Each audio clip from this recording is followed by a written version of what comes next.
Welcome to a story older than most of the world you know. Tonight we are going to travel back through more than a century of living, through forests and wars and losses too numerous to count, through the long, quiet interior of a man who could not die but spent most of his life wondering whether that made him fortunate or cursed.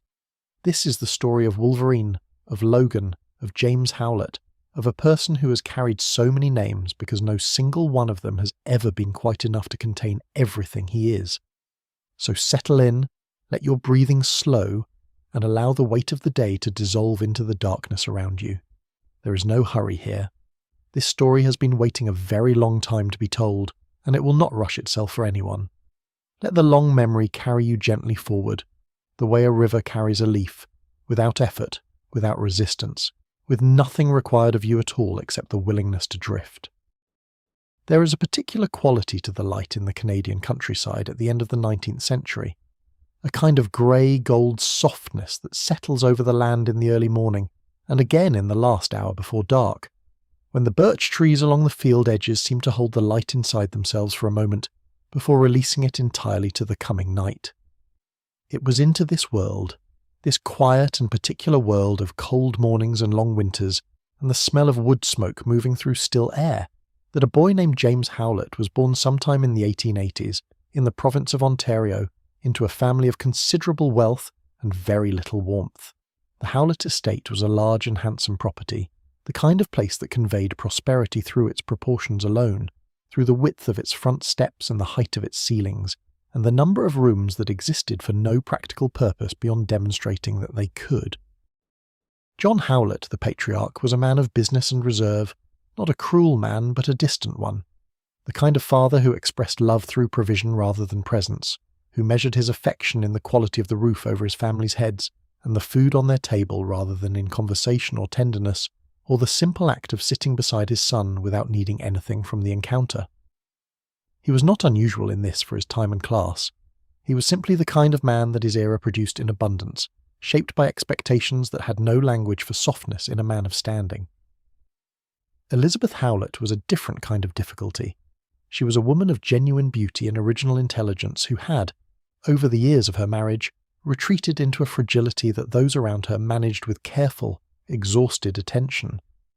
There were episodes, silences that lasted too long, absences from the table, days when the household rearranged itself quietly around her condition, without anyone naming what that condition was. James understood from a very early age that his mother existed at some distance from the world that the rest of them inhabited, that she was present in body while being elsewhere in some way that he could not articulate but could feel, with the particular sensitivity of a child who has learned to read the emotional atmosphere of a room the way other children read the weather. James himself was a delicate boy. That word, delicate, was used about him with a frequency that shaped his early understanding of himself, that settled into his bones alongside the cold of those Ontario winters, and became part of his interior architecture, in ways that would take him the better part of a lifetime to dismantle and examine honestly. He was prone to illness, to migraines of a severity that kept him in darkened rooms for days at a time, to a general physical fragility that seemed almost designed to frustrate a child's natural desire to run and climb and throw himself at the world without consideration. He spent a great deal of his early childhood inside, which gave him an interior life of unusual richness and a hunger for human connection that the household's formal emotional climate could not entirely satisfy. The person who satisfied it, at least in part, was Rose. Rose was a young girl brought to the estate as a companion for James, roughly his own age, with the particular quality of presence that some people simply possess from birth, a warmth and directness that makes everyone around them feel more real. She was not from the same social class as the Howletts. She was a servant's child, given a position in the household that existed somewhere in the uneasy space between employee and family, belonging fully to neither category and navigating the ambiguity, with a grace that said something important about her character. To James, she was simply essential. She was the person he talked to about things that could not be said anywhere else in the house, the person who laughed at his observations and argued back when she disagreed, and treated him as though his inner life was worth taking seriously, which was more than most of the adults around him managed. Then there was Thomas Logan. The groundskeeper occupied a different kind of space in the life of the Howlett estate, a rougher and more troubling space.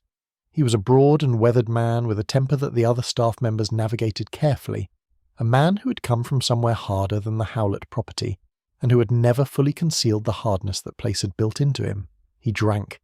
He had a particular way of looking at the world that combined resentment with a kind of predatory patience, as though he was perpetually waiting for something to tip in his direction, for the balance of things to shift enough that he could take what he felt he was owed. His son, a boy named Dog Logan, worked on the property as well, a child who had inherited enough of his father's anger to make him a source of low-level cruelty toward the other children, toward James in particular, who represented everything that Dog did not have and could not imagine having. The events of that night, the night that ended James Howlett's childhood and began something far more complicated, unfolded with the terrible speed that catastrophe always reserves for its most significant moments. Thomas Logan entered the house. There was a confrontation with John Howlett, the precise circumstances of which would be understood differently by different people, depending on how much they were willing to see clearly. John Howlett died, and in the moment that his father fell, something happened inside James that no physician of that era had any framework to understand, and that James himself could not have named or anticipated. The claws came from his knuckles. 3 on each hand, bone-white and glistening and impossible, tearing free from the skin with a sensation that was both agony and release, something that had always been inside him finally, terribly, arriving at the surface. He looked at his hands for just a moment, this sick and delicate boy in his nightclothes, and then the grief and rage of the moment overrode everything else, and he moved. Thomas Logan did not survive the encounter. James did. That is almost all that needs to be said about the mechanics of what happened, because what matters more, what matters in the way that shapes a person's entire subsequent history, is what James carried out of that room with him. He carried the knowledge that he was capable of something he had no name for. He carried the sound his claws had made when they first emerged. He carried the image of his mother's face in the aftermath, a face that contained something he recognized as horror directed not at the man on the floor but at the boy still standing, at her own child, and that recognition settled into him like a stone settling into cold water, slowly, all the way to the bottom. He ran. He and Rose ran together, out of the house and away from the estate and into the dark of the Canadian night, which received them without ceremony and without judgment, which was more than most of what they were leaving behind had ever managed. They ran north and west, into the territory that was less settled, less watched, less organised around the social categories that had defined everything about James's life up to that point. They ran until the estate, and everything it contained existed only in memory, which is to say they ran until it became the kind of thing that never fully goes away. Rose was with him through all of this, and her presence was the single most stabilising force in a period that could otherwise have destroyed whatever was left of James Howlett entirely. She managed the practical dimensions of their survival, with a competence that the camp's inhabitants respected, and that Logan found both admirable and quietly humbling. She made friends, negotiated for better housing, kept track of their earnings, and maintained the social fabric of their lives in the settlement, with an ease that he lacked and that he watched with something close to wonder. She was becoming someone in those camps, a person with a history and relationships and a future she was beginning to construct with her own hands, and he loved her for it, with the particular fierce tenderness of someone who understands that the person they love is more capable of living than they are themselves. Her death, when it came, was an accident. The word is almost inadequate to the weight it carries, almost insultingly small for what it contains. She was killed in a moment of confusion, of terrible convergence, of Logan's own movement intersecting with her presence in a way that should not have been possible and was. The claws that had emerged on the night his childhood ended were the instrument of the end of the only continuous human warmth his young life had contained, and the understanding of that, the full, settling understanding of what he had done and what it meant and what it would go on meaning, arrived in him the way a winter arrives in the north, not all at once, but gradually, completely, and without any promise of a spring particular enough to undo it. The boy who had emerged from the Howlett estate on that night, bone claws slicked and hands trembling and nightclothes trailing through the Canadian dark, carrying a wound that no physician of his era could have described or treated. Had become something else by the time the 19th century turned into the 20th. What exactly that something else was would take him the better part of another 100 years to fully understand. But the wound itself, the original wound, the one that opened on the night that John Howlett fell and Rose eventually followed and James Howlett ceased to exist as a coherent identity, that wound would persist through everything that came after, through wars and experiments and loves and losses and the long, slow education of a century, never entirely closing, always there beneath the adamantium and the reputation and the code names, a boy's grief, carried forward into a world that kept changing while the grief itself remained recognizably, enduringly the same. The wilderness does not keep calendars. The seasons turn with complete indifference to the human need to mark time, to divide the continuous flow of experience into units that can be named and counted and pointed to as evidence that something has changed.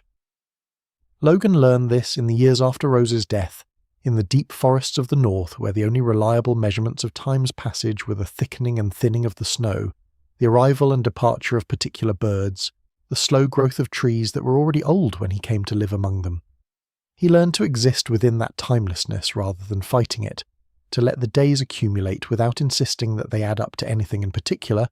and this turned out to be a kind of education, though he would not have called it that at the time. At the time, it was simply what remaining alive looked like when a person had run out of reasons to do anything else. He worked, in those early 20th century years, at the kinds of jobs that asked few questions and paid in cash, and were located in places remote enough that a man's past was considered his own business. He felled timber. He worked on fishing boats along the Pacific coast, learning the rhythms of that labour with the same patient attention he brought to everything, the way the weather read in the sky before it arrived in the body, the particular kind of tired that salt water and physical work produce, which is different from other kinds of tired and considerably more honest. He drifted through logging camps and mining settlements and the rougher districts of western towns, moving often enough that no one had the opportunity to notice that he did not age the way other men aged, that the years were leaving him largely unmarked while leaving everyone around him considerably more weathered. He fought. This requires acknowledging plainly, without drama or apology, because it was simply true. The skills that the mutation had given him, and the habits that the wilderness years had reinforced and the fundamental reality of the environments he moved through, meant that violence was a recurring feature of his existence. He was not cruel about it. He did not seek it out for its own sake, at least not in those years, at least not in any way he was willing to examine closely. But the capacity was there. The readiness was there, and the world of the early 20th century provided ample occasions for it to be called upon, in the logging camps where disputes over wages or territory could escalate with remarkable speed, in the waterfront bars where the combination of physical labour and economic desperation and alcohol produced its predictable results, in the general ambient danger of a world that had not yet developed the elaborate social structures designed to channel human aggression into slightly less immediately destructive outlets. What he did not do in those years was form attachments. This was a choice. Though he did not always experience it as one, it presented itself more as a recognition, a clear-eyed acknowledgement of the arithmetic of his situation. He did not age. The people around him did. Anything he allowed himself to care about was already moving toward an ending that he would survive, and the lesson of Rose was still fresh enough, still immediate enough in the way it occupied the space behind his sternum, that the prospect of adding to that particular inventory seemed like something to be avoided with considerable thoroughness. So he remained adjacent to human connection rather than inside it, close enough to function within communities and to offer the kind of reliable, uncomplicated presence that transient labour required, distant enough that when he moved on, as he always moved on, the leaving did not cost very much. The First War arrived the way most catastrophes arrive in the lives of people who are not paying attention to political news, gradually and then all at once, the ambient tension of European imperial competition finally resolving into something that could no longer be mistaken for anything other than what it was. Logan was in Canada when the declaration came, in 1914, working a section of the coast that received the news with the mixture of alarm and excitement and disbelief that the announcement of large-scale violence tends to produce in people who have not yet seen what large-scale violence actually looks like. He enlisted, as a considerable number of men enlisted, for reasons that were various and not always fully conscious. There was something about the framing of the thing that made participation feel like the only coherent response. The sense that a line had been drawn and that the kind of person he understood himself to be stood on a particular side of it. What it could not heal was what it could never heal, which was the accumulation of what he witnessed. The men he fought beside were ordinary men, the full range of ordinary human character compressed into the extraordinary circumstance of the front, brave and frightened and generous and petty, and capable of both great tenderness and extraordinary cruelty, sometimes in the same afternoon. He learned their names. He learned the particular way each man's face looked when he was trying not to show fear. He learned who carried photographs from home and looked at them when they thought no one was watching, and who never mentioned the people they had left behind, as though silence on the subject might protect those people from whatever was accumulating in this place. And then, in the way of the front, he learned to live with their absence when they were gone, one by one, and sometimes in numbers large enough to make individual grief feel almost beside the point.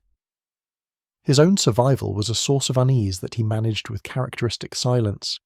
He took wounds that should have killed him and recovered from them faster than any field medic could explain with a straight face,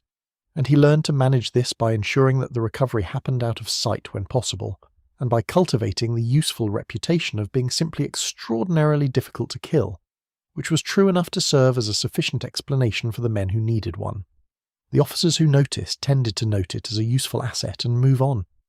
The other soldiers tended to develop a superstitious respect for it, of the kind that the front produced around anything that seemed to defy the math of death that governed everything else. Nobody asked too many questions, because the front was not a place that encouraged questions, only the daily negotiation with continuation. The Second War announced itself with considerably less surprise than the First, at least to anyone who had been paying attention to the direction of things in Europe through the 1930s, which Logan had been, with a particular attention of someone who had already seen what this kind of trajectory produced at its destination. He enlisted again in Canada, and was processed through channels that took note of his record from the previous war, and assigned him to roles where the skills and qualities he had demonstrated over the previous quarter-century could be most effectively deployed. He operated, in the years that followed, in environments considerably more varied than the static horror of the Western Front, moving through occupied territories and behind enemy lines with a fluidity that the particular combination of his abilities and his temperament made him exceptionally suited for. They were different in almost every way that such things could be measured. Rogers was taller, more conventionally heroic in his bearing, possessed of an optimism about human nature that Logan found simultaneously admirable and bewildering, shaped by a cultural moment and a set of experiences that had produced in him a clear and uncomplicated relationship with the idea of what was worth fighting for. Logan was shorter, denser, older in ways that had nothing to do with the number of years he could point to, shaped by a history that had given him considerably less confidence in any clear account of what human beings were capable of when their circumstances changed. But they shared something in the way they approached the work of the moment, a directness, a willingness to be in the thing rather than around it, a preference for the hard and honest choice over the comfortable and ambiguous one. That was enough in the context of a war to create the basis for respect. The liberation of one of the camps in the last months of the war was among the experiences that Logan would carry for the remainder of his very long life, in a way that resisted the usual processes by which experiences, even terrible ones, eventually become memory rather than presence. What they found when the gates came open was not describable in any terms that felt adequate to the reality of it, not describable without reducing it to something smaller and more manageable than it actually was, which would have been its own kind of wrong. He had seen what human beings were capable of inflicting on one another across nearly 5 decades of living. He had thought he understood the range of that capacity. He was wrong, and learning that he was wrong, standing in that place with the evidence of it all around him, produced an understanding that went somewhere deeper than knowledge and settled there permanently, becoming part of the architecture of everything that came after. The war ended, and Logan continued. The faces of the dead arranged themselves in his memory with the patient precision of people who understood they were not going anywhere, joining the accumulation that had been building since that night in Ontario when everything began, adding their weight to a history that was already considerable and that would go on growing for decades more. He did not grieve each loss individually by that point, because the scale of it had moved beyond what individual grieving could address. What he did instead was carry it, which was not the same thing as processing it or resolving it, or any of the things that the available frameworks for human healing tended to suggest were the appropriate responses to loss. He simply carried it, the way the mountains carry their own weight, without comment, without expectation of relief, with the steady and unremarkable persistence that very long endurance eventually becomes. He had come without a particular plan, which was consistent with how he moved through the world in those years, following the path of least resistance and greatest distance from anything that resembled a settled life. The Pacific had drawn him westward in the way that large bodies of water sometimes draw people who are trying to put the maximum possible space between themselves and everything they are carrying, and Japan in the years of its post-war reconstruction was a country in the process of becoming something new out of the ruins of what it had been, which gave it a quality of provisional openness, of active reinvention, that suited a person who was himself uncertain about what he was in the process of becoming. The language came to him with the same patient thoroughness with which he had always acquired practical skills, slowly and then with increasing confidence, learning first the sounds and then the structures and then the finer registers of meaning that live beneath the surface of any language and that require genuine immersion to access. He was not a natural linguist in the conventional sense, but he was an exceptional observer, attuned to pattern and nuance in the way that long survival requires, and language is, at its foundation, pattern and nuance carried in sound. Within a year he could conduct a conversation with reasonable fluency. Within 2 he was dreaming in Japanese, which is the moment when a language stops being a translation exercise and becomes a way of thinking. He found his first teacher through the kind of accident that turns out not to be accidental at all when you look back at it from sufficient distance.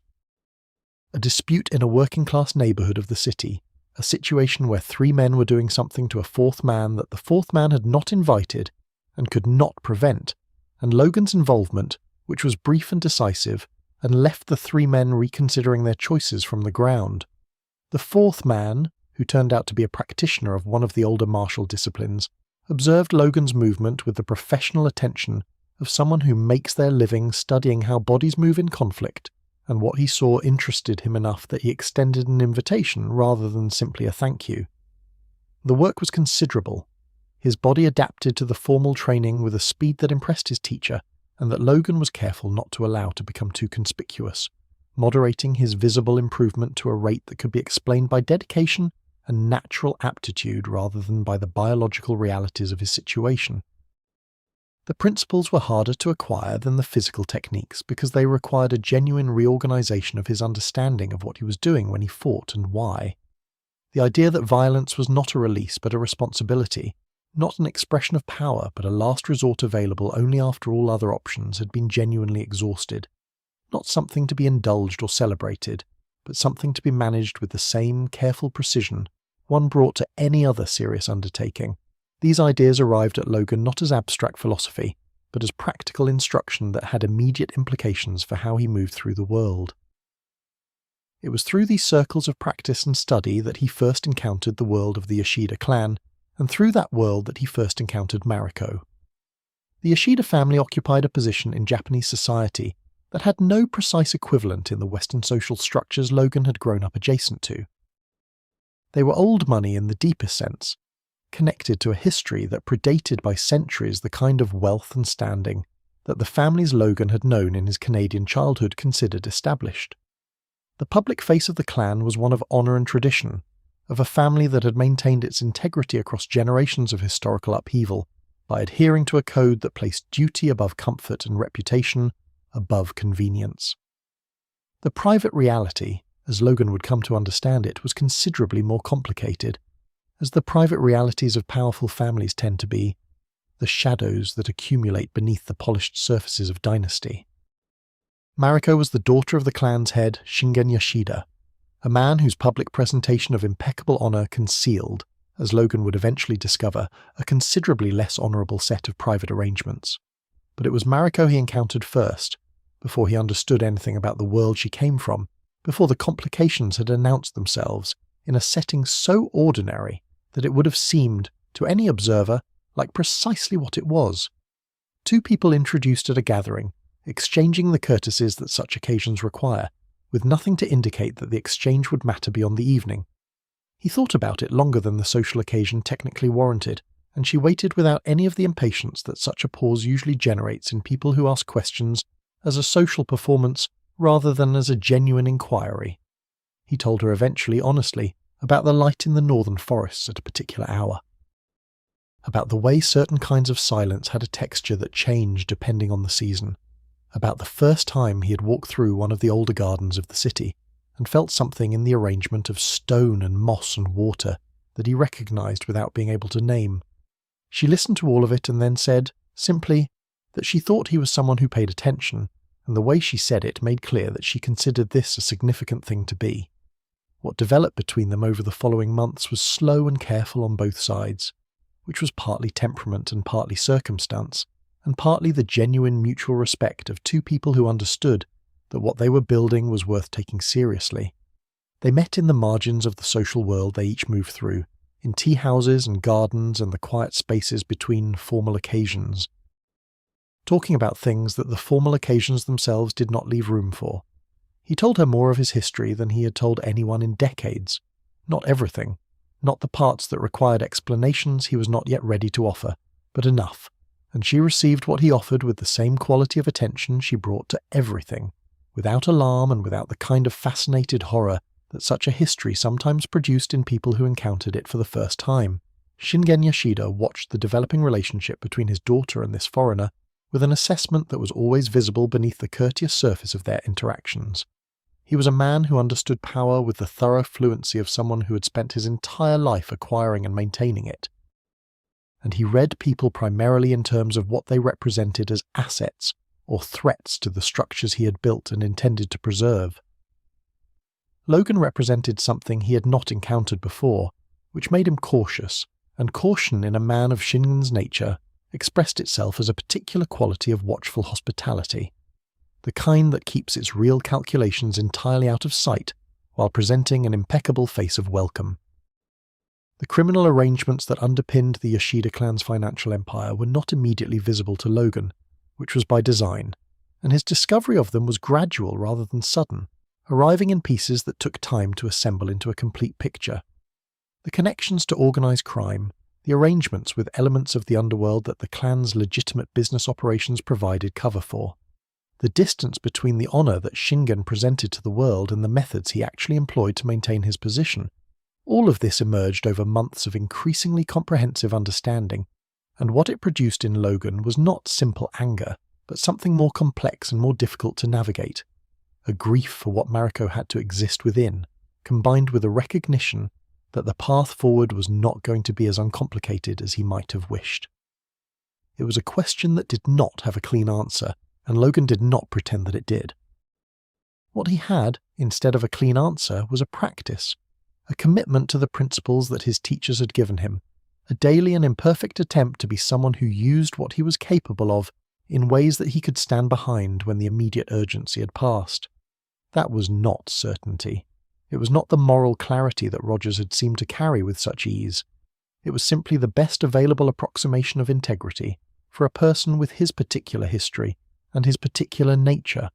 and he held to it with the same stubborn persistence he brought to everything else that mattered. Japan gave Logan something he had not had since before Rose, since before the flight from the Howlett estate and the wilderness years and the long accumulation of the 20th century's violences. It gave him a place where he felt the genuine pull of staying, a context within which the idea of building something rather than simply surviving began to feel like a real possibility rather than a pleasant fiction. The culture had given him a framework for understanding his own nature that was more nuanced and more humane than anything he had previously encountered, a way of thinking about the relationship between capacity for harm and commitment to honor that took both seriously without pretending that either could be wished away. Mariko had given him the experience of being known, partially and carefully and with genuine care, by someone whose judgment he respected. The man who left Japan was different from the man who had arrived. and not only in the ways that time and experience always change a person. He carried something new in the arrangement of himself, a philosophical framework that had given shape and language to instincts that had previously existed without either, a practice of discipline that was not about suppression but about integration, and the memory of a woman who had seen him clearly and not looked away. These were not small things. They were, in fact, the kinds of things that a person builds a life around, and for a time, in the years of wandering that followed his departure from Japan, Logan believed that he was moving towards something rather than simply away from things, which was a distinction that mattered more than it might have appeared to from the outside. He was wrong about what was coming next. Not about the direction of his own intentions, which were genuine, but about the degree to which his intentions were going to be relevant to what the world had decided to do with him. The men who ran the program at its operational level were scientists primarily, which is worth noting not as an accusation but as a description that carries its own implications. They thought in the terms that scientists think in terms of problems and solutions, of variables and outcomes, of the optimization of processes toward desired results. The desired result of Weapon X reduced to its essential form was a human weapon, something with the durability and lethality of the most dangerous biological predator and the capacity to follow direction and execute missions according to institutional requirements. Logan, whose existence had been noted in various intelligence files across several decades of military service and whose biological profile represented something that the program's designers had been working toward theoretically for years, was the most promising candidate they had ever identified.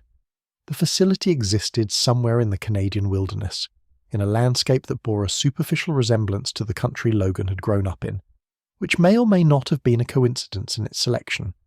It was a place of clean lines and artificial light, and the particular smell of institutional spaces, antiseptic and climate-controlled, and entirely disconnected from the organic world outside its walls. The people who worked there moved with the focused efficiency of professionals who had learned to manage the cognitive dissonance of their work through the simple expedient of keeping their attention on the technical dimensions of what they were doing and away from the larger questions that the technical dimensions were designed to obscure. Adamantium is a metal alloy whose properties place it effectively outside the categories that ordinary metallurgy operates within. It is, once bonded and hardened, among the most indestructible substances available to human technology, resistant to damage by virtually any force that can be practically applied, and possessed of a density and hardness that make it simultaneously the ideal material for a weapon and the most hostile possible substance to introduce into a living body. The procedure by which it was bonded to Logan's skeleton required his bones to be coated in the molten metal, while his healing factor worked simultaneously to prevent the process from killing him, a balance so precise and so brutal that the scientists who designed it had spent years in theoretical preparation before they were confident enough in their calculations to attempt it on a living subject. The claws, which had always been bone, emerged from the procedure as something else entirely. The adamantium coating that now enclosed his skeletal structure extended through the sheaths in his forearms and along the length of the claws themselves, and when they extended for the first time after the procedure was complete, they emerged as blades of extraordinary density and precision, capable of cutting through virtually any material they were applied to with a smoothness that the bone claws had never possessed. They were, by any objective assessment, the most effective close-range weapons that any human being had ever carried as a natural feature of their own body. They were also, in a way that the program's scientists noted clinically, and without apparent reflection, a fundamental alteration of something that had been his since birth, a transformation of his most intimate physical characteristic into something that served someone else's purposes rather than his own. Memory was the primary target, not because memory is the whole of a person, but because it is the foundation on which everything else rests, the structure that connects experience to identity, and identity to values and values to the capacity for independent moral judgment. If you remove or corrupt the memories that tell a person who they are and where they came from and what they care about and why, you do not destroy the person entirely, but you do make them considerably more manageable, considerably more available to be directed by an external authority that provides the certainty that the corrupted interior can no longer supply. Logan's memories of Japan, of Mariko, of the teachers and the principles they had given him, of the long history that had made him who he was before the facility, were suppressed and overlaid with false memories and conditioned responses, buried beneath layers of programmatic alteration that were designed to be thorough enough to be effectively permanent. The escape from the facility is one of those events whose details exist in fragments that do not assemble into a fully coherent sequence, partly because of the state Logan was in when it occurred, and partly because the facility's records of it were not preserved in any form that survived subsequent events. What is clear is that something broke the conditioning sufficiently to allow the emergence of a state that the program had intended to use as a directed weapon, and that instead became something without direction, without restraint, without any of the behavioral modification that was supposed to keep it operating within institutional parameters. The berserker state that Logan had been subject to since the night in Ontario, that deep biological emergency response that suspended everything except the immediate processing of threat and response, emerged not as a controlled operational mode, but as something closer to a force of nature. And it moved through the facility's corridors with the indifferent thoroughness that such states produce. The weeks that followed in their care were not a recovery in any clean or linear sense. Recovery implies a destination, a previous state to return to, and Logan's previous state was not available to him in any form he could access or verify. What happened instead was something more provisional and more interesting, a gradual emergence of function, of the capacity to exist in a human context without the berserker state being the primary operating mode, to sit at a table and eat food prepared by another person and respond to the kindness of strangers with something other than threat assessment. Heather Hudson, whose patience in those early weeks was extraordinary, talked to him about ordinary things, about the weather and the landscape and the small details of daily life, not because she expected him to respond in kind, but because she understood that the texture of ordinary human speech, offered without agenda or demand, was itself a kind of medicine for something that had been kept too long in a place without any of it. James Hudson was more direct, more professionally focused, more interested in the question of what came next for a person with Logan's capabilities in a world that had demonstrated its willingness to exploit those capabilities in the most brutal possible way. He had ideas, institutional ideas, about how the abilities that the program had enhanced might be used in a context that was less morally catastrophic than the one that had produced them. Logan was not yet in a state to engage with those ideas with any real deliberation. But he was listening, and he was still alive, and those two facts together were, given everything that had happened, sufficient grounds for a certain cautious optimism about what might eventually be possible. The adamantium was permanent.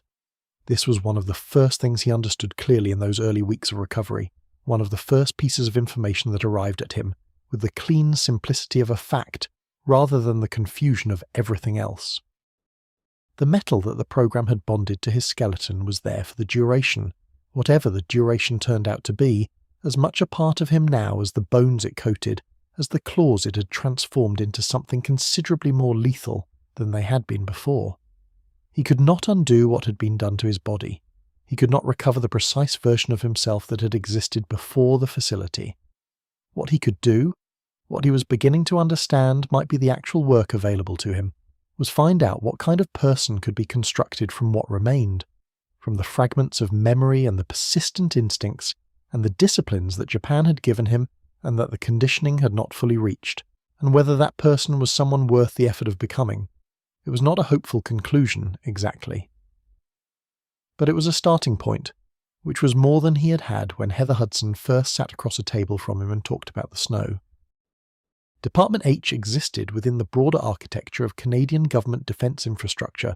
in a way that gave it considerable operational latitude while maintaining enough institutional legitimacy to provide its members with something resembling official sanction. Hudson had been one of its architects in the sense that he had worked to shape it into something he believed could be genuinely worthwhile,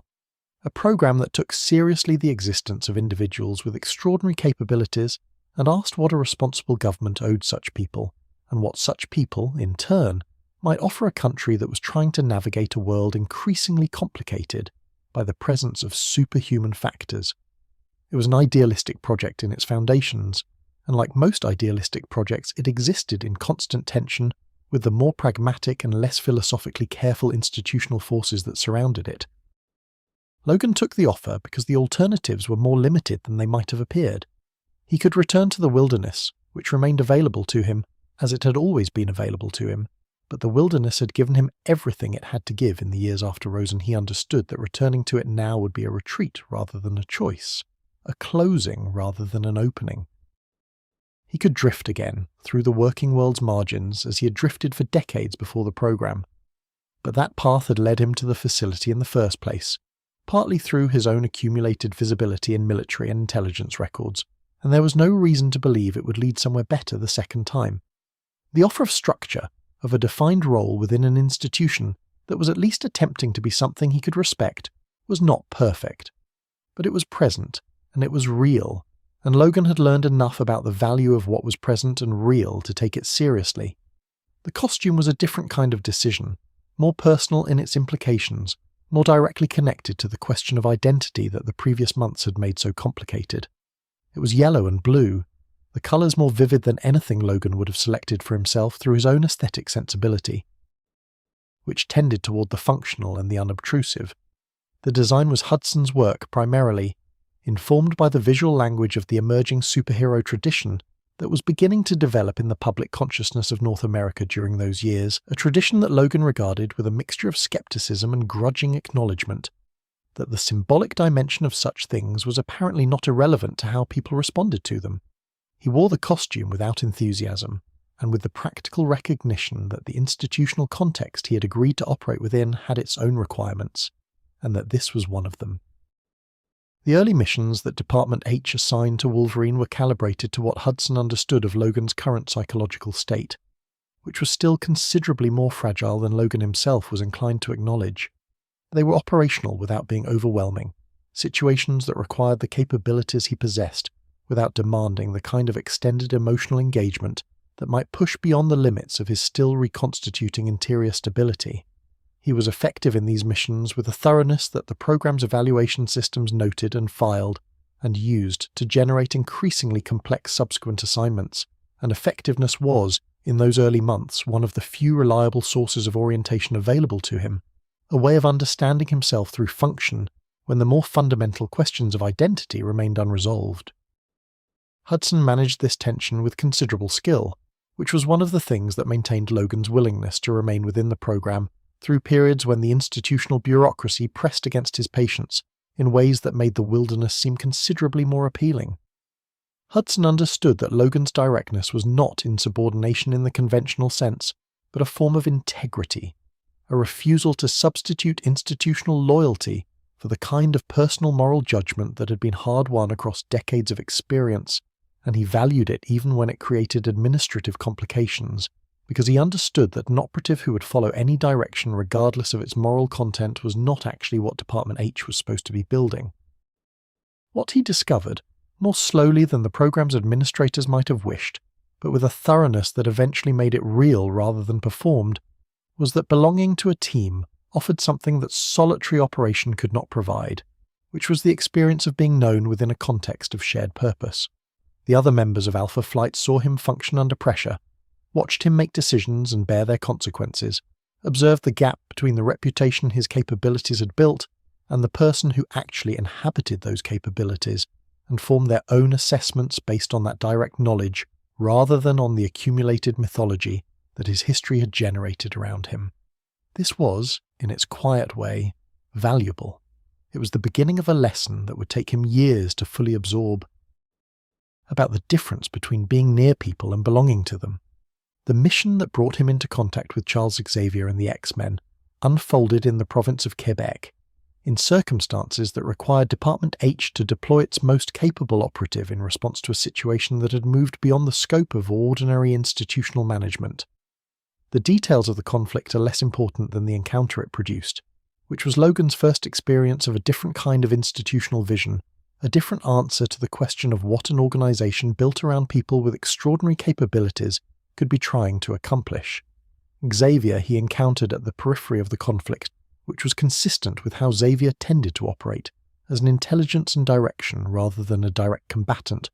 a mind that shaped the situation from a position that was simultaneously central and removed. The quality of that encounter, brief and conducted in circumstances that did not invite extended conversation, was sufficient to communicate something that Logan recognized without being able to immediately articulate. That this was a man who had thought very seriously about the questions that Logan himself had been grappling with in various forms for decades. About what people with extraordinary capabilities owed the world and what the world owed them. About whether coexistence was possible and what building toward it actually required. The invitation to join the X-Men was extended not as a recruitment pitch, but as a question, which was itself a significant departure from how such things had been offered to Logan in the past. Xavier asked whether he would be interested in something different, whether the context he was operating within was giving him what he needed, whether there was another way of being in the world that might make more use of what he was and ask more honestly of who he was trying to become. He did not promise simplicity. He did not suggest that what he was building was without its own complications and failures and ongoing uncertainties. He simply described it as a genuine attempt and expressed the view that genuine attempts, even imperfect ones, were worth participating in. Logan's response was not immediate, which Xavier appeared to expect and respect. He returned to Department H and completed his current assignments, and thought about the question with the same thorough attention he brought to things that mattered, which this did. He thought about Japan and the framework it had given him. He thought about what the Weaponics program had demonstrated about the relationship between individuals with his capabilities and the institutional structures that wanted to make use of those capabilities. He thought about the team he had built some provisional connection with in Alpha Flight, and what the experience of that connection had suggested about what was possible when the institutional context was functioning at its best. He accepted. He did so without drama, and without the kind of declared commitment that he was not yet in a position to genuinely offer, which was itself a form of honesty that Xavier appeared to find sufficient. He packed the few things that constituted his portable life, which did not take long, and he began the journey toward a school in Westchester that a man he had known for the duration of a single conflict believed might be able to offer him something he had not yet found. Whether it could was a question that the subsequent years would answer in ways that neither of them could have fully anticipated, in ways both more difficult and more genuinely sustaining than the most careful prior estimate would have predicted. But that is the nature of the things that turn out to matter. They are never entirely what you thought they were going to be, which is precisely what makes them worth the risk of trying. The drive to Westchester from wherever Logan had been is not the kind of detail that the story preserves with any precision, and that imprecision is itself appropriate. Because the journey that mattered was not the physical one. What mattered was the interior movement, the gradual shift from the orientation of someone passing through toward the orientation of someone arriving somewhere. A shift that Logan had not made voluntarily in a very long time, and that required a kind of deliberate permission that did not come easily to a person whose survival had depended for decades on maintaining the capacity to leave without hesitation. He gave himself that permission incrementally, in small increments that he could revoke if the situation warranted it, which was the closest he could come, at that point in his life, to the act of simply trusting that a place might be worth staying in. The Xavier Institute announced itself through its grounds before it announced itself through its architecture, which was the right order for such a place.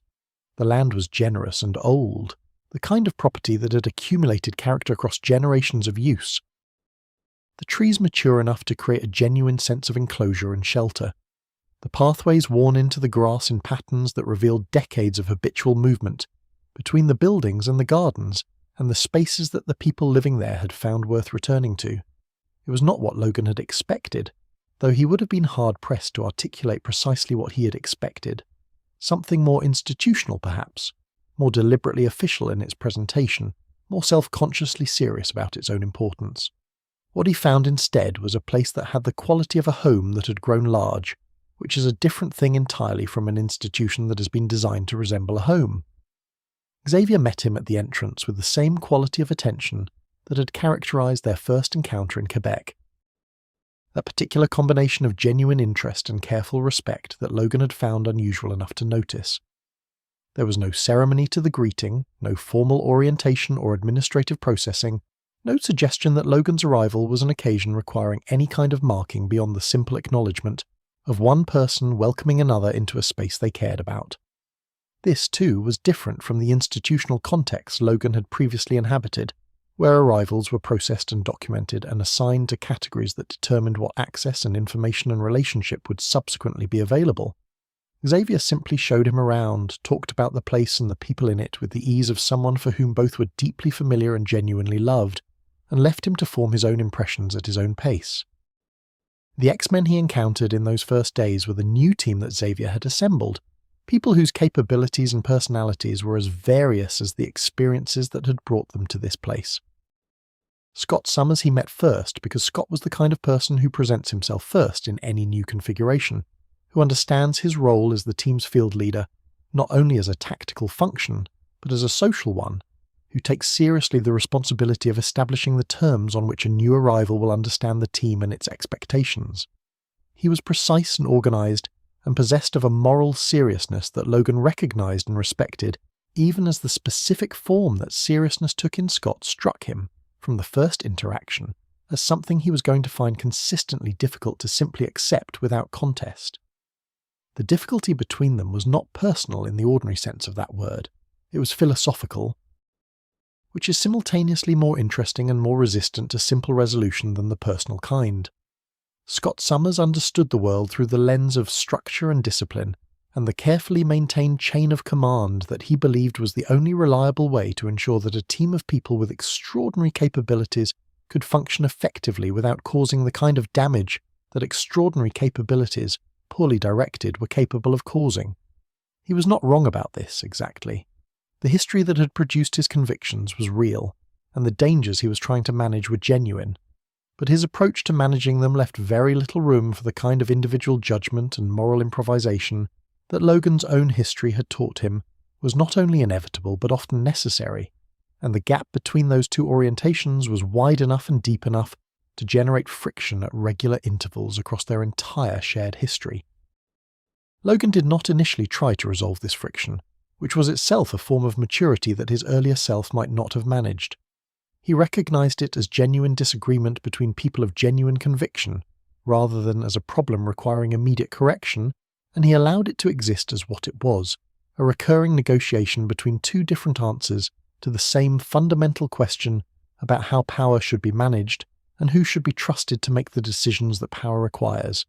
They would argue throughout the years of their shared service, with a consistency and sometimes a heat that would concern the people around them, and they would also, when the situation required it, function with a coordination and mutual reliance that demonstrated something important, that genuine respect does not require agreement, and that people who disagree profoundly about principles can still trust each other absolutely in the moments when trust is the only currency that matters. Jean Grey was a different kind of encounter entirely. Logan had known many people in his long life, had formed attachments of various kinds and depths, had learned and relearned the lesson that attachment was possible for him even when his circumstances made it complicated, but the quality of his awareness of Jean from their first meeting had a character that was distinct from anything in his previous experience, not more intense in any simple sense, but more immediate, more present, arriving at him through all of his enhanced senses simultaneously, and through something else as well, something that his enhanced senses did not entirely account for. She was telepathic, which explained some of it in a clinical sense, the way she existed at a slightly different register of reality, the way communication with her had a quality of directness beneath the surface of ordinary speech. But the explanation did not fully contain the experience. What he found in Jean, as he came to know her across the weeks and months of their early association, was a quality of genuine goodness that was not naive, which is the only kind of genuine goodness that Logan had ever been able to fully respect. She understood what the world contained. She had access, through her telepathy, to the interior lives of the people around her, in ways that would have been, for a less careful or less compassionate person, an overwhelming or corrupting kind of knowledge.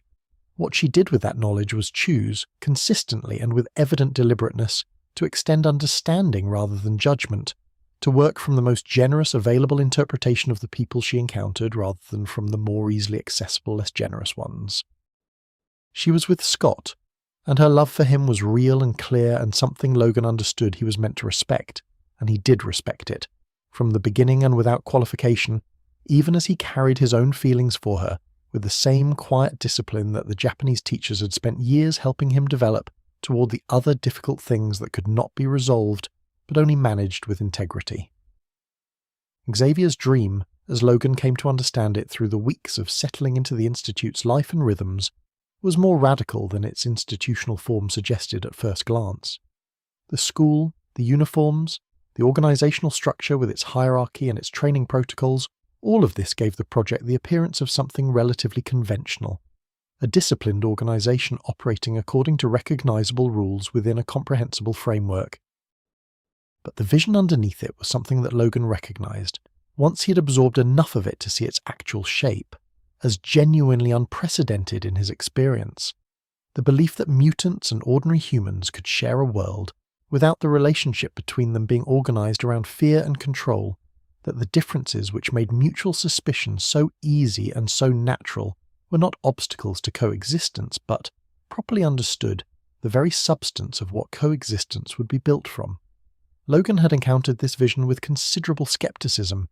His century of experience had given him a particular kind of education in what human beings, ordinary and extraordinary alike, were actually like when their circumstances changed and their assumptions were challenged, and the social agreements that kept the worst impulses at bay were subjected to pressure. He had seen what people were willing to do to those they considered different,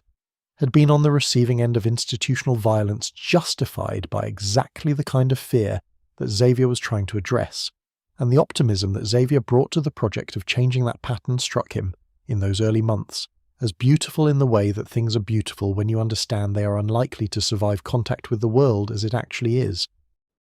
What changed his assessment was not argument, but evidence, the slow accumulation of observed reality that the X-Men's existence began to provide. He watched Xavier work with young people, whose mutations had made them afraid of themselves, who had arrived at the Institute carrying the damage of having been defined by what made them different rather than by everything else that they were,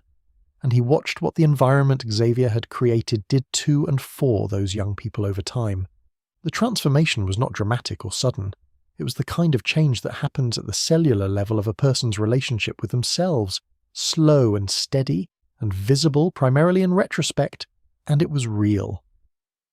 Whatever Logan thought about the likelihood of Xavier's larger vision succeeding in the world beyond the Institute's grounds, he could not argue with what he saw happening within them. Storm brought to the team a quality of natural authority that operated by entirely different mechanisms than Scott's institutional authority, grounded not in organizational role, but in a presence and a history and a relationship with her own power that communicated itself without effort or performance.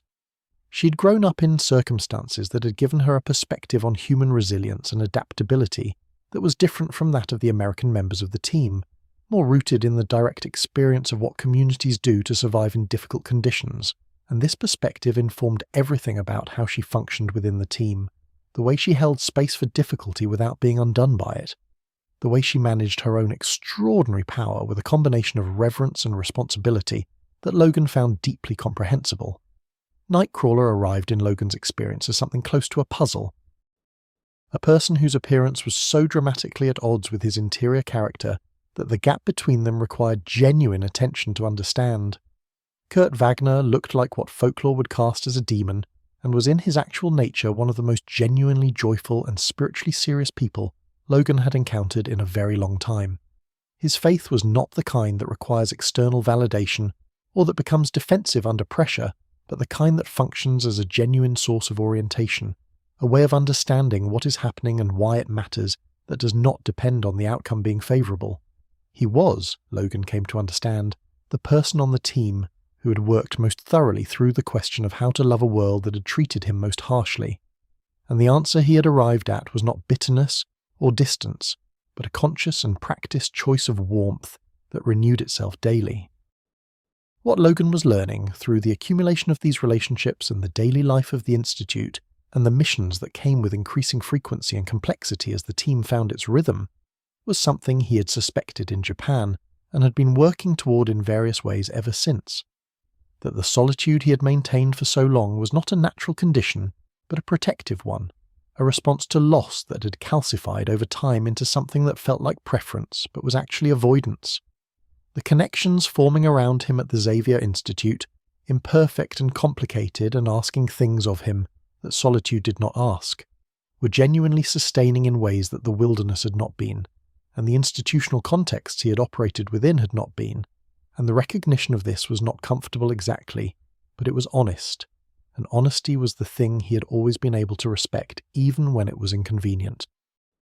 He would not have called it home yet in those early months. The word carried too much weight and too much history and too many memories of what had happened to the things he had previously allowed himself to call by names that suggested permanence. But something was building, in the space between what he had been and what he was becoming, something that had the texture and the warmth of what home is made of, assembling itself with the same patient thoroughness that his body brought to healing, without his direction and without his full understanding of the process, from the materials that the place and the people in it were quietly providing. The connections forming at the Xavier Institute did not resolve the older questions. They never do, the new things that arrive in a life, however genuinely good they are. They add to the existing architecture rather than replacing it, and the architecture that Logan had been living inside for most of a century included rooms that the warmth of Westchester could illuminate, but could not fundamentally alter. The Berserker was one of those rooms. It had been there since the night in Ontario, since the moment the claws first emerged, and the grief and rage of that moment had found a physical expression, and it had been there through every subsequent decade of war and wilderness and institutional violence, and it was there now, in the Xavier Institute with its generous grounds and its community of people trying to build something worth building, present beneath the daily practice of chosen restraint the way a river is present beneath ice, detectable to anyone who knew how to listen, never entirely still. The triggers were not always predictable, which was part of what made the management of the state so demanding. Extreme physical danger was the most obvious one, the situation in which the survival imperative that drove the Berserker was most clearly engaged. But it was not the only one. Certain kinds of threat to people he cared about could produce the same overwhelming of the modulating functions, the same dissolution of the careful disciplines that stood between his ordinary operating state and the one that did not negotiate or strategize or make the calibrated judgments that distinguished heroism from mere violence. And there were the memory intrusions, the moments when the suppressed and corrupted history from the Weapon X period surfaced in fragments that the conscious mind could not fully contextualize, arriving with an emotional charge that bore no relationship to the present circumstances, and that required immediate and deliberate management to prevent from becoming something that affected the people around him. He had hurt people in the Berserker state. This required saying clearly, and without the kind of euphemistic softening that would make it easier to hear but less honest, in its account of what it actually meant. Not the enemies that the state was designed to deal with, not the threats that the survival imperative was responding to, but people who'd been in proximity when the state emerged, and who had not been sufficiently outside its radius to be safe. The memory of those incidents was among the things he carried with the most care and the least ability to set down, because unlike the deaths in war, which could be contextualized within the moral framework of the larger conflict, and unlike the killing at the Howlett estate, which had occurred in the first moments of the mutation's expression, before any understanding of it was possible, these were failures of the very discipline that he had committed himself to developing. They were evidence that the commitment was imperfect, that the practice was ongoing rather than completed, that the gap between who he was trying to be and who the Berserker state could make him remained real and consequential, regardless of the progress that the years of work had produced. The X-Men encountered the Berserker in the field with a regularity that required them to develop practical responses to its emergence. And the way each member of the team responded to it revealed something about their character and their relationship with Logan specifically. Scott developed protocols, which was consistent with Scott's general approach to everything that presented as a variable requiring management, contingency plans for situations in which Logan's modulating functions were compromised, and the team needed to respond to his state rather than to the original threat. Logan found these protocols simultaneously reasonable and faintly insulting, which was a response he recognized as more informative about himself than about Scott, and he allowed it to exist without acting on it. Storm learned to place herself in particular positions relative to Logan during high-intensity combat situations, positions that gave her the ability to intervene with her own capabilities in ways that could create enough disruption to allow the cognitive functions to reassert themselves. And she did this without announcement or drama, simply as part of how she managed the field. Jean's approach was the one that cost her the most, and that Logan was most acutely aware of the cost of, because her telepathy gave her access to the interior experience of the berserker state in a way that no physical intervention could provide, and she used that access when necessary with a courage that he found genuinely moving, and that he was careful to acknowledge in the specific and private way it deserved. The history between Logan and Sabretooth was long enough and complex enough that a complete account of it would require more time than the relationship perhaps deserved, given what it had consisted of. What mattered was the pattern, which was consistent across the decades. Creed appearing in Logan's life at intervals that felt calculated, though whether they were consciously calculated or simply the natural rhythm of two people whose existences kept intersecting was a question that Logan had never satisfactorily resolved. The appearances were never benign. Creed did not appear to catch up or to reminisce, or for any of the purposes that long acquaintance between people sometimes generates. He appeared to test, to wound, to remind Logan of things about their shared history and about Logan's own nature that Logan found most uncomfortable to examine, and to do all of this with a performance of enjoyment that was either genuine or a remarkably convincing simulation of it. The annual confrontations on Logan's birthday had developed into a ritual that both of them understood as such, a choreography so familiar in its essential structure that the specific details of any given year's encounter were almost beside the point. Creed would appear. He would have done something in the preceding period that established the seriousness of his capacity for harm, something that made clear he had not been idle since the previous year, and that the interval of absence should not be interpreted as restraint. Then the confrontation, which had the quality of a conversation conducted in the only language that both of them spoke with complete fluency, the language of physical engagement, and then the resolution, which was always the same, Logan surviving, Creed departing. The question that had driven the encounter remaining unanswered, because it was genuinely unanswerable through the means that their encounters employed. What Logan had, as his answer to this question, was not certainty but practice. He had the daily, imperfect, ongoing practice of choosing to be something other than what the berserker in him was capable of being. The commitment to the disciplines that Japan had given him, and that the years of X-Men service had deepened and tested. The refusal to allow the capacity for harm to become its own justification. This was not the same as being fundamentally different from Creed in the way that simple moral categories would suggest. It was something more honest and more difficult than that, the recognition that the difference between them was maintained by effort rather than given by nature, and that the effort was therefore not optional but constitutive, the actual substance of the choice to be who he was trying to be, rather than who the berserker and the history could make him. Creed understood this, which was part of what made him such an effective tormentor. He attacked not Logan's physical capabilities, which he knew from long experience were a match for his own, but Logan's conviction about the choice he was making, his confidence that the difference he maintained through daily discipline was real and meaningful rather than a comfortable fiction that served his self-image. Every encounter was, among other things, an argument that the effort was futile, that the berserker was the truth of Logan's nature, and the discipline an overlay that pressure would eventually strip away entirely, that the gap between them was smaller than Logan needed to believe it was for his sense of himself to hold together. Jean was the person at the Institute with whom Logan was most able to discuss the berserker directly, which was a function of several things simultaneously. Her telepathic access to what the state actually felt like from the inside,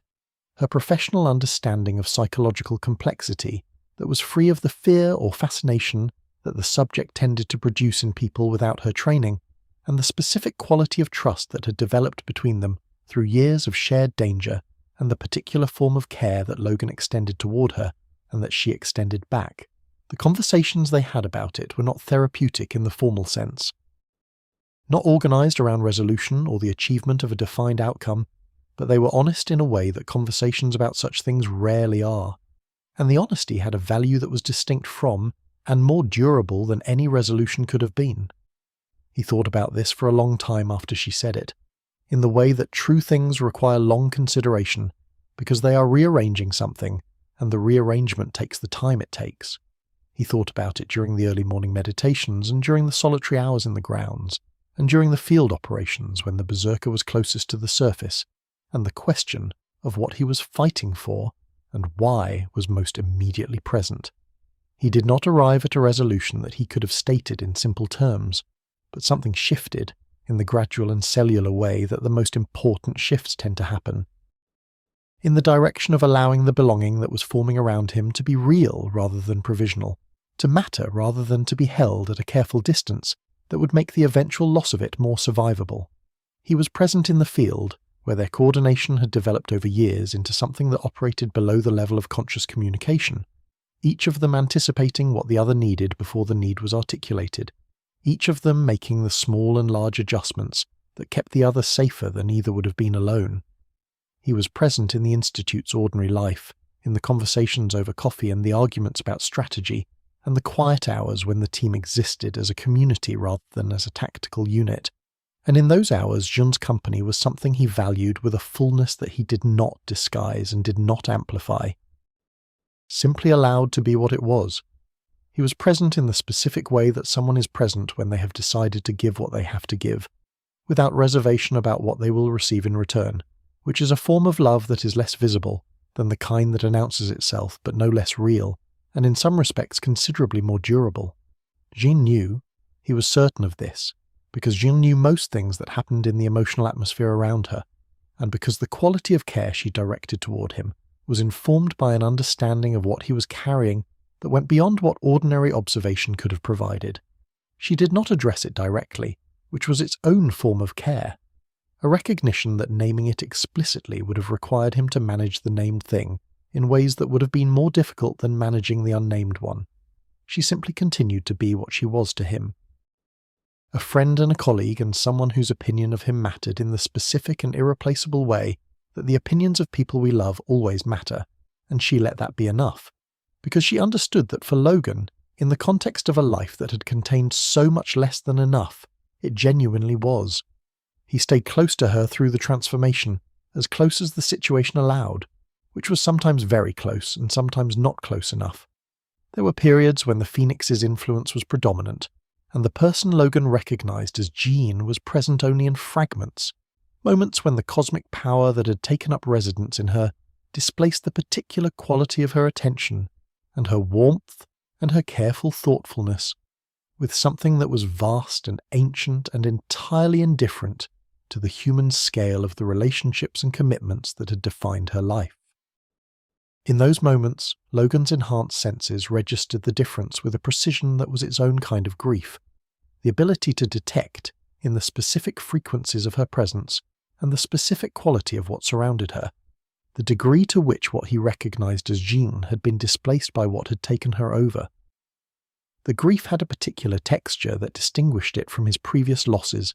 not deeper necessarily, though it was very deep, but differently shaped, formed around the specific contours of what Jean had been to him, and what that particular form of love, chosen and sustained and never fully expressed in the terms that it might have taken in other circumstances, had meant.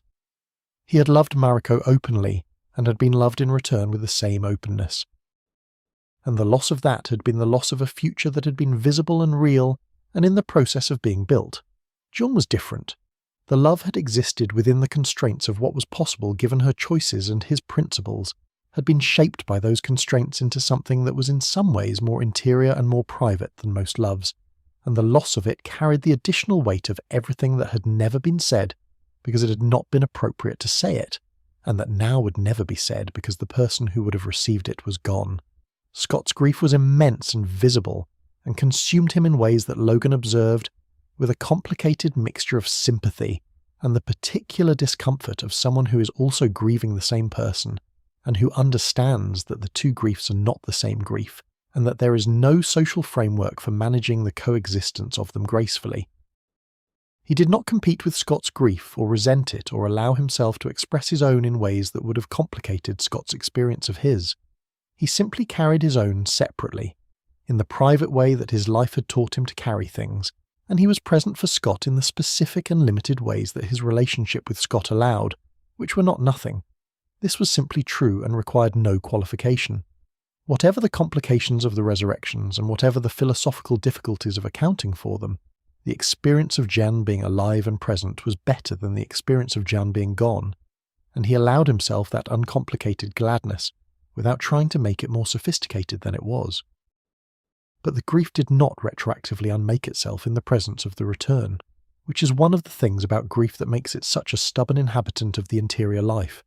It exists in its own temporal logic, outside the ordinary sequence of before and after, and the event that caused it does not simply disappear from the record, because subsequent events have softened its immediate impact. What Jean Grey had given Logan, beyond the love he had carried for her and the specific quality of companionship that her presence had provided, was a kind of proof that he had not entirely been able to accept before she gave it. She had given him evidence that he was capable of the kind of tenderness that he had associated primarily with his years before the wilderness,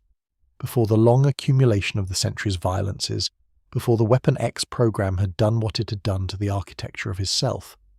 The delicate boy from the Howlett estate had been capable of tenderness, had felt it naturally and expressed it naturally within the limited social vocabulary that his circumstances provided.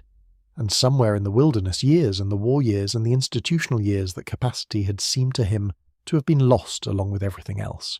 He carried this knowledge forward through everything that came after, through the losses that continued to accumulate, and the challenges that continued to arrive, and the long ongoing work of being someone worth the effort of being.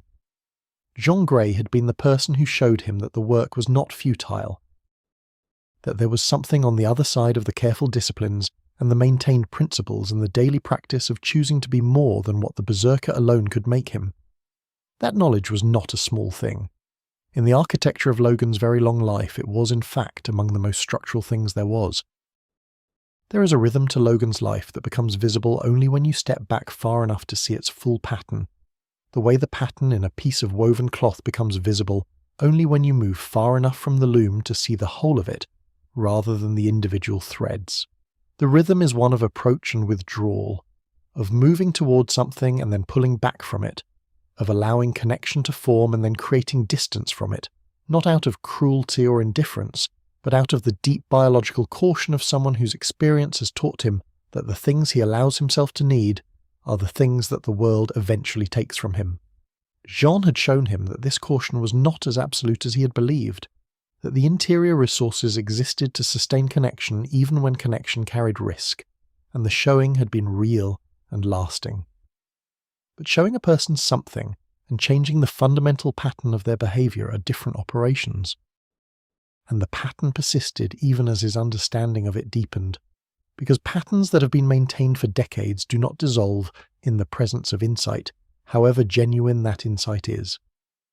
The departures from the Xavier Institute were never announced with any particular ceremony, which was consistent with how Logan moved through the world generally,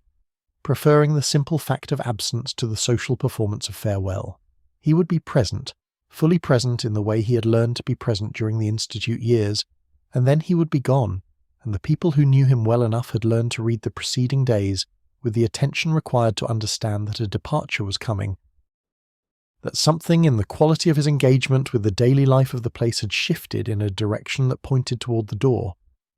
Xavier accepted these departures with the understanding of someone who had thought carefully about what belonging meant for people whose histories made the conventional forms of belonging unavailable, and who had arrived at a model of the Institute as a place that people could return to, rather than simply a place that they could not leave. Madripoor existed in the geography of Southeast Asia as a place that had achieved a remarkable consistency between its reputation and its reality, which is rarer than it sounds, and which gave it a particular quality of honest disrepute that Logan found, in its own way, refreshing. It was a city organized around the principle that human beings would pursue what they wanted, regardless of what laws or social agreements were constructed to redirect those pursuits, and that the most functional response to this reality was to acknowledge it and build the city's economy and social structure around it, rather than to maintain the fiction of prohibition while the actual commerce conducted itself in the shadows. This philosophy produced a place that was simultaneously more dangerous and more transparent than most of the cities Logan had moved through, a place where the calculation of risk was at least honest, because the risks were not pretending to be anything other than what they were. The geography of Madripoor was divided between the high town, where the wealth that the city's various enterprises generated was spent and displayed in the conventional ways that wealth prefers to spend and display itself, and the low town, where the actual business of the city was conducted with the directness that proximity to consequence tends to produce in the people it surrounds. Logan moved primarily in the low town, which was consistent with both his operational requirements and his temperament. the Lowtown being a place where pretension was too expensive a luxury for most of its inhabitants to maintain, and where a person was more likely to be assessed by what they were actually capable of than by what they claimed to represent. The Princess Bar was his primary anchor point in the city, the establishment that occupied the specific niche in Madripoor's social ecology that such places have occupied in port cities throughout history. A place where the various currents of the city's commercial and criminal life intersected in an atmosphere of provisional neutrality, maintained partly by the quality of the establishment's hospitality, and partly by the understanding that it was under the protection of someone whose capacity for violence was sufficient to make violation of that neutrality a choice with significant consequences. He had a partial ownership stake in the place, acquired through one of the transactions that Madripoor regularly produced between people with complementary needs, and the stake gave him a legitimate reason to be present that required no further explanation. The people he encountered in Madripoor were not the kind of people that the Xavier Institute attracted, which was part of the point. They were people whose relationship with the legal and moral frameworks that organized conventional society was various and complicated, people who had arrived at the city through routes that the conventional frameworks did not accommodate, people whose histories were, in many cases, considerably darker than the histories of the students and colleagues he moved among at the Institute.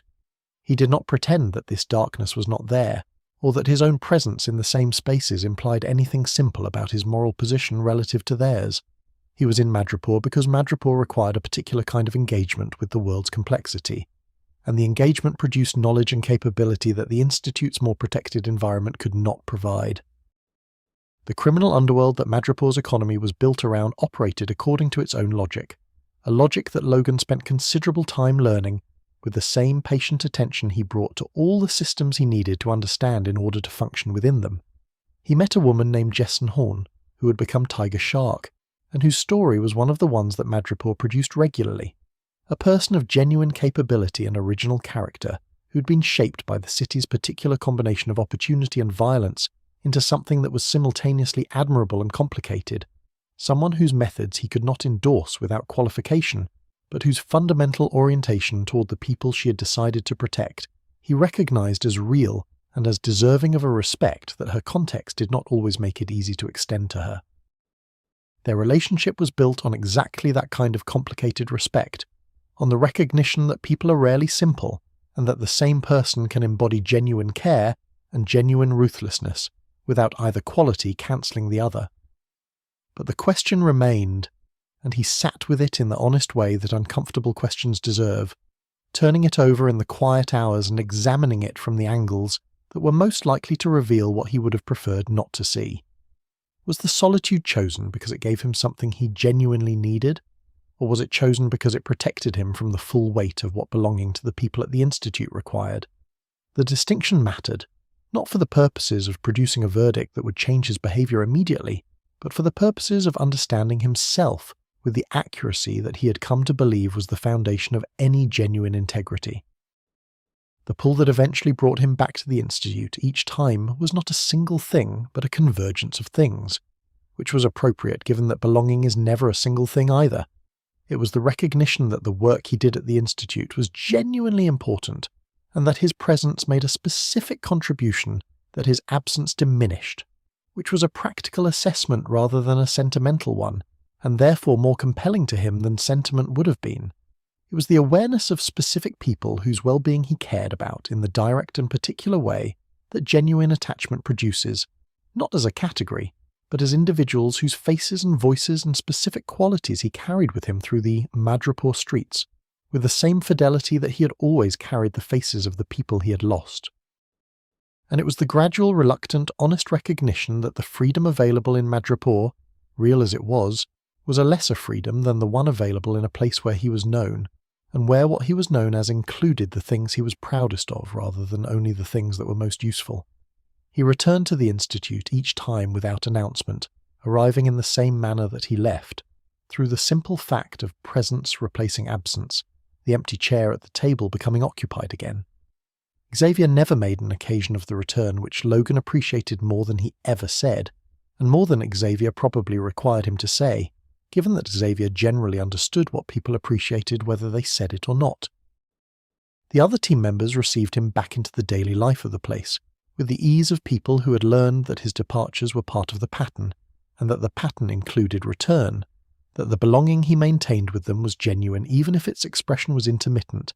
that a man who kept coming back was, in the most functional and honest sense of the word, a man who had chosen to stay.